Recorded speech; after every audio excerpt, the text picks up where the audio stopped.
Hello and welcome to Smaulgld. In case you missed it, top gold and silver stories for the week ended July 9th, 2017. Silver flash crashed and smashed during the week. Silver flash crashes and the CME group remains silent. Also, we're going to cover why a sovereign-sized gold buy most likely won't significantly move the gold price even if one were to materialize. And CNN tracks down a meme maker threatening doxing. So look at the top stories. Well, the first one, just quickly, the CNN tracked down a meme maker who made that meme that everyone's probably seen by now of Donald Trump taking down a person with the head of a CNN logo. And CNN was very offended by that. They were very proud of themselves. They managed to find who supposedly created this meme, and then they threatened to expose his identity if he continued to make such memes or post things that they didn't like, and they forced an apology out of him. And right now the Streisand effect is in full effect as CNN bashing memes are now flooding the internet. For those who don't know, the Streisand effect is basically where Barbara Streisand was so annoyed that someone took pictures of her home. They were published. She sued to have them removed, and I believe the story goes, and that just made more people want to take pictures of her house. And then basically what she was trying to avoid was having people take pictures of her house. She only made it worse by suing. I think that's exactly how it works. Someone correct me if I'm wrong. But in any event, what happened with CNN, by doing this, by trying to stop somebody from posting something online that they didn't like, tracking them down and then bragging about how they found them, great investigative journalism, and they were going to track him. They had tracked him down and got an apology out of him, and all that did was launch a lot more of these types of memes. And it had CNN just basically saw what Trump tweeted and kind of shrugged it off and said, nice tweet, now tell us about your healthcare bill or tell us about your trip to Europe. But instead they fell for the bait and they got fully involved in it. They were so offended that he did it. They not only spent time criticizing that he did it, but also going after the person who supposedly created it. And basically they ended up becoming the story, and they could have easily avoided that. Now, the economy during the week, silver fell 7%. Most of those losses came after a flash crash on Thursday. Now, my often cited statement is that COMEX is a place where traders sell gold and silver they don't have to other traders who don't want it. Well, that was definitely evident in the last couple of weeks as traders sold gold and silver massive amounts that they obviously don't have, causing these steep drops. If you want an explanation of the flash crash, he can explain it better than I can. Ronan Manley of Bullion Star. I've left a link here. Also, here is a video you might find useful as to the real purpose behind the gold futures market. Basically, it is to subdue physical demand and basically keep a cap on the price. But this, I do try to explain that in this video. Now, on to this story which has dominated the alternative financial media about this claim that there's going to be these sovereign-sized physical gold purchases that are going to cause the price to rise. Can't say what they are, but in 26 days it's going to happen. Well, those 26 days came and passed. And now they're saying, well, it's still going to happen. It's still going to happen. Now, before I even get into the analysis why I think it's not going to happen, I'm going to read you some headlines from the news organization who put this out. October 2015, Andrew Maguire. This historic event is about to shock the world in the gold market. Don't remember anything happening. June 2016, alert, whistleblower. Maguire warns of massive stampede into gold taking place as elites lose control. I don't see any loss of control. March 2017, Andrew Maguire. This will rock the gold market and shock the world. Okay, I'm not sure anything happened there. General King World News headline. This is going on. I just started in 2015. There were some in 2013 about chaos they've been since taken down. But this one, 2015. China is preparing to shock the world. April 2016. Gerald Celente. This will shock the world. July 2nd, 2016. China is about to shock the world. July 16th, 2016. China is about to shock the world in the global financial system. July 23rd, 2016. China is preparing to shock the world by pushing the price of gold over 10,000. August 2016. This historic event is about to shock the world.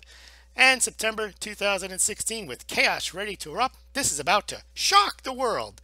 So, as Paul Joseph Watson would say, imagine my shock when I saw this latest headline that in 26 days something was going to happen that was going to shock the world. Well, rather than just basing my dismissal of this shock the world event, let's just take a look at the rationale behind why supposedly this unnamed event is going to shock the world. It's based on that there's going to be this, quote, large sovereign size physical buying. Okay. First of all, large physical buying of precious metals does not move markets, has not moved markets. Record silver buys in 2013 to 15 did not boost the price. Here is a, just recently, forget even 2013 and 2015, in May 2017, India imported massive amounts that would shock the world of silver, and the price didn't go anywhere. Why? Because the physical market reacts to the paper price. Some knucklehead sells short, bunch of silver contract, the price goes down. Well, that just means that physical buyers can buy the physical gold or silver at that price. Here, more evidence. 2015, 8,529 tons of silver imported into India. Was 2015 a year where the silver price shocked the world? No. It was a year where India got a lot of silver, physical silver, for cheap. So the idea now is, and it's no big secret, what this gentleman is talking about is that there's going to be gold and silver backed cryptocurrencies, and you can name them. There's bullion coin, 1 gram, which is this Sharia law compliant offering, and that one they said is going to be 500 million. So that's 416,000 ounces, or about 14 tons. Okay, not so much to shock the world. He's talking about 250 tons. Zen gold. And the idea is that these coin offerings are going to create significant physical demand, and due to tightness in the market, the price is going to go up. Now, if the market, the gold and silver market, were based on physical supply and demand, we clearly would have higher prices in the gold and silver markets. But we don't. The price is driven by the gold and silver futures trading, which has no connection whatsoever to physical gold mine. So let's take a look at it. Do we even know how large this additional demand is? Well, we know one coin, one crypto backed is 500 million. It's 14 tons. That can easily be absorbed. All right. Will these gold and silver backed crypto mostly replace existing gold and silver demand? I mean, are they going to create new demand? Or are they just going to have people move their money that are already in gold and silver into cryptos? My guess is it will create some additional demand. How much, we don't know. But the real question is, will that additional physical demand boost the prices of gold and silver? And my answer is a definitive no, because unless it can't be 250 tons. It would have to be thousands of tons where there would actually be a mega shortage that would cause the price to rise. 250 tons, as we're going to see, is not a lot. And by the way, we don't even know that it's 250 tons. We know there might be 14 tons coming out of 1 gram. There's going to be another 230 tons, 40 tons out of these cryptocurrencies, all in a month. I'm not sure about that. And so let's say someone has a cryptocurrency ready to go and they need the gold on X date, July 5th, already passed. They're going to go out and buy, or going to place orders on COMEX for delivery on a single day? No, they're going to spread out their purchases via physical brokerages to acquire the gold they need to issue their currencies. They're not going to go out and boom on one day try to buy 250 tons of gold, because then what are they going to do? The price is going to immediately fall right after that as the demand ebbs away. Then who's going to buy? They go bankrupt. Who's going to buy the cryptocurrencies at a value that they're going to have to ascribe to it? It's not going to happen. The way any rational business, Eric Sprott, when he acquires anybody who acquires gold and silver for a fund, doesn't go out on one day and buy all of it at once. They arrange for the purchase of it over a period of time. The only people that actually go out on one day and make a trade like that, ridiculous, one huge amount, are manipulative short sellers, naked short sellers. Here they go out one day and they say, look, it's 3 in the morning, I might as well sell, I don't know, $4 billion worth of silver right now. That only happens on the sell side. Anyone who's going to try to buy gold is going to try to buy 250 tons on a particular date. And by the way, 250 tons can easily be absorbed, and I'll show you. It has been absorbed in the past. Let's just take a look, for example. Indian gold imports in a given month. There are many months where India itself, just India, 150 tons. And we're going to see tomorrow, India imported 220 tons of gold in May 2017, and the price went nowhere. Sovereign size buy by India, nothing happened to the price. EU is another. This is Nick Laird's chart, a gold chart to us. There's many. Look at these months. Imports of over 200, 250. There's times when that amount of gold does fly through the air or across the seas, and the orders get filled, the physical orders, and the price doesn't change. Here's Hong Kong. Look at all this price moving here. Post 2011, massive amounts of gold going into Hong Kong, not impacting the price at all. In fact, the price is going down. That's why the imports are going up.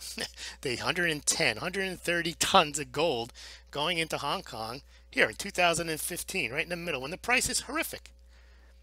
That didn't raise the price. Basically, when the price goes down, the volumes of gold and silver go higher. Let's look at Switzerland. Same thing. They send a lot of gold around the world. They send it to India. They send it all over the place. Here, 278 tons, 287. You know, they import a lot and then they refine it and they ship it out. Look at all these: 160, 100, 287, 121, 171. These are normal amounts of gold that make their way across borders. And if there are these cryptocurrencies that are going to open up funds, they will accumulate it over time. They will base it on demand. I read one of the prospectus. It's ongoing. They're not going to have an initial coin offering. I think that's Bullion Coin. Bullion Coin's not going to have an initial coin offering. They're going to acquire the gold as the people place their orders. That makes a lot more sense than going out on one day and trying to buy 250 tons of gold and then try to sell the coins. I mean, only a lunatic would do that. That's not going to happen. But as I say, 220 tons made it into India last month, and the price did not move. Here, Shanghai Gold Exchange, always over 200 tons delivered or withdrawn from the exchange. Does this change the price? No. The highest months in the Shanghai Gold Exchange are when the prices have been the lowest. Look at that. See, right here, 2015 with horrific pricing. So people buy physical gold when the price is lower. The buying of physical gold and silver when the price is low doesn't drive the price higher. I know it sounds incorrect. It shouldn't be that way, but it is that way. So unless the physical demand is so overwhelming, 250 tons isn't going to do it. And we don't even know there's going to be 250 tons. This is not going to happen. But if it does, I'll be the first one to admit that I, along with the rest of the world, are shocked, shocked, shocked. All right, enough of that. Gold and silver. Gold closed the week down 2.3% at 12.12, and silver got hammered, as we mentioned, at 15.58. Here is the 1 month gold silver ratio. I have to chuckle because there's people out there that insist it has to go lower, and look what it does. It goes higher all year, going higher. For whatever reason, manipulation, if your answer is the gold silver ratio would be lower but for manipulation, well, then I have to ask you, are you not aware of manipulation? Because if you are, you know that that's what they do. And if somehow they manage to manipulate silver lower than gold, which is possible because it's easier to manipulate silver, it's a lot cheaper, but then you shouldn't be expecting the gold silver ratio to fall. You should be expecting it to go higher if you expect manipulation to continue. Anyway, let's continue. Now, Litecoin. Litecoin trading volume one day last week actually exceeded Bitcoin on that day. This was early in the morning.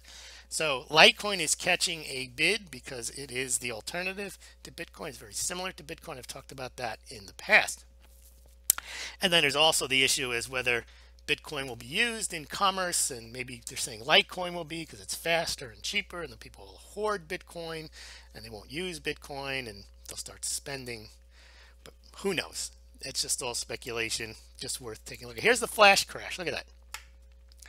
That's what people do. They do sell all at once. No one buys all at once. This is done, who knows why, either it's a mistake or it's on purpose. But you're never going to see a buy, boom, in 10 seconds like this. You're never going to see a 10% rise unless there's some dramatic, it's not going to come from a 250 ton fund wanting to buy gold, because they're never going to be dumb enough to place one order on one day in 2 minutes to buy it all at once. It would have to be just pent up demand at 250 tons of gold demand were coming in all at once from all over the world. Everyone wanted some. All right. And here's, I made the point earlier in the week. Often Switzerland exports and Hong Kong imports 200 tons of gold in a month, and there's no change to the price of gold. Other news, we covered Kazakhstan. They're moving towards the top 20 gold nations.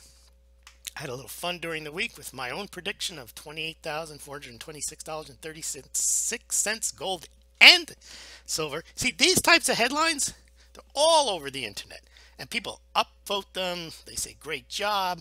Well, mine was a joke, and some people got annoyed at it, but still got 1,500 views. This is what people want to see. They want to see what they want to hear. They want to hear the gold to the moon. That's why they fall for this. Shock the world. Yes, it's going to shock the world. They want the world to be shocked. Why? And gold goes to 50,000, silver goes to 600, the gold-silver ratio goes to web-bot. Who knows? That's what's going on here. People are addicted to hearing what they want to hear, and they become so wedded that it's going to happen. You'll see. And then they get furious when somebody says, no, you know what? Maybe that isn't going to happen. That could happen. I mean, I'm not going to be annoyed if it happens, but it's just, you hear these predictions constantly. American Gold Eagle sales are down. Now, I did note, while American Gold Eagle sales are down, American Silver Eagle sales are down, we're going to see Perth Mint sales are pretty good. They beat the U.S. Mint. There's some other stories here. You might want to flip through the Smaulgld website and click on the links. I'm not going to cover them all. They're interesting stories, though. And the U.S. Silver Eagle sales, I'm saying they're out of whack with global silver demand, because we saw massive silver demand in India. And also here, the Perth Mint sales, they topped the U.S. Mint by a wide margin, which never happens because the Perth Mint is a smaller mint. I don't have the chart here, but the Perth Mint sold like 1.2 million ounces of silver, and the U.S. Mint only sold, as you can see here, 986,000. That's never happened before in a full month, where the Perth Mint outsells the U.S. Mint. So the physical shortage is in the United States. I don't mean shortage. The physical lower demand is in the United States. But again, physical demand has nothing to do with the price. It has something to do with sentiment, yes. Here was a story we did on whether millennials are going to drive cryptocurrencies higher. Quick thought behind that was that millennials don't seem to be concerned about cashless society. They seem to accept cryptocurrencies. They work on cryptocurrencies. So the idea is being, they're going to push them higher because they're going to use them, adopt them, and they're going to view them as a store of value. They're going to use them, view them as acceptable investment assets until they don't. But I think that's going to be a big deal for the cryptocurrency, is the millennial and people behind them adoption. Just one sales report for the U.S. Mint, 320,000 American Silver Eagles. Not bad, but only 1,500 American Gold Eagles. So the sales of the U.S. Mint, at least, are still low. Now, here's what I'm talking about. Big month in Indian silver imports, one of the top 3 months ever. We'll see tomorrow the Indian gold imports, top month ever, 220 tons. I mean, you got stunning, skyrocketing silver Indian imports. And what happened to the price? Nothing. In fact, it works the other way around. When the price goes down, you're going to see this. You're going to see big imports, lots of physical trading when the price goes down. Central Bank of China advisor says Bitcoin can only be an asset, not a currency. There's a story I had that got picked up in Zero Hedge. I noticed that the German central bank, all the Western central banks, they either are adding no gold or have sold it. In the last 15 years, Swiss National Bank sold 60% of their gold. Canadian National Bank has no gold left. They sold the last remaining 5-6 tons. The Bank of England sold a good portion of their gold. And then the rest of the Western central banks, France, Italy, Germany, they haven't added any. But Germany's actually been selling gold. And the reason they're selling it is they've been selling, about, I think it's about 4 tons a year to the government to make coins. they call it part of their gold management, gold reserve management. But you see, they've sold over 45 tons, 1.4 million ounces over the last 10 years. And they started doing this in 2002. So while Germany's making a big deal about repatriation, gold's important, they don't seem to mind to shed off. They've shed, maybe 2% of their gold over the last 15 years. Now, they are the second largest holder. They do have a lot, but still, you would think they might top that gold up. But no, they sell it. They don't care. And that about does it. Thank you very much for listening. I'd like to get your thoughts. Please remember to subscribe to this channel. If you'd like to donate to Smaulgld, I'd appreciate that. You can donate via PayPal. You can become a patron. You can donate via Bitcoin, via Litecoin, and you can also consider purchasing your precious metals through the Smaulgld site at the links below and on the website. Not investment advice, but if you do purchase, you pay no more nor less than if you visited those sites directly, and Smaulgld gets a small commission. Thank you very much.